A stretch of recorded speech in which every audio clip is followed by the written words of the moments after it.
नमस्कार, मी अर्चना बनगे.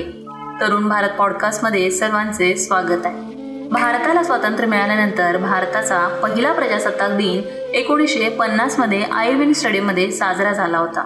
1951 पासून मात्र दरवर्षी राजपथावर दिमाखदार संचालनाद्वारे हा सोहळा साजरा केला जातोय. कर्तव्यपथावर पुढील वर्षी हा सोहळा 26 जानेवारीला एका अनोख्या पद्धतीने साजरा केला जाणार आहे, ज्यामध्ये सर्वच पथकांमध्ये महिलांचा समावेश असणार आहे. संरक्षण मंत्रालयाने याबाबत तिन्ही सैन्य दलांकडे आणि विविध मंत्रालय विभागाकडे प्रस्ताव पाठवलाय. संचलनासाठी संरक्षण मंत्रालयाने नियोजन सुरू केले. प्रजासत्ताक दिनाला होणाऱ्या संचलनात पूर्वीपासूनच महिलांचा समावेश मोठ्या प्रमाणात राहिला. एवढंच नाही तर संचलनाचे नेतृत्वही महिलांनी केले. मात्र आगामी संचलनात सर्व महिलांचा समावेश करण्याचा निर्णय घेण्यात आलाय.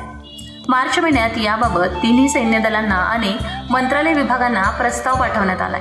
त्यापूर्वी फेब्रुवारी महिन्यात संरक्षण सचिवांच्या अध्यक्षतेखाली एक बैठक होऊन या मुद्द्यावर सविस्तर चर्चा केली होती. या चर्चेनंतर आगामी संचलनात पथकांमध्ये, चित्ररथावर आणि अन्य सादरीकरणामध्ये केवळ महिलांचा समावेश असावा असे ठरवण्यात आले. गेल्या काही वर्षापासून केंद्र सरकारने सैन्य दलामध्ये महिलांचा समावेश मोठ्या प्रमाणात करण्याचे धोरण स्वीकारले.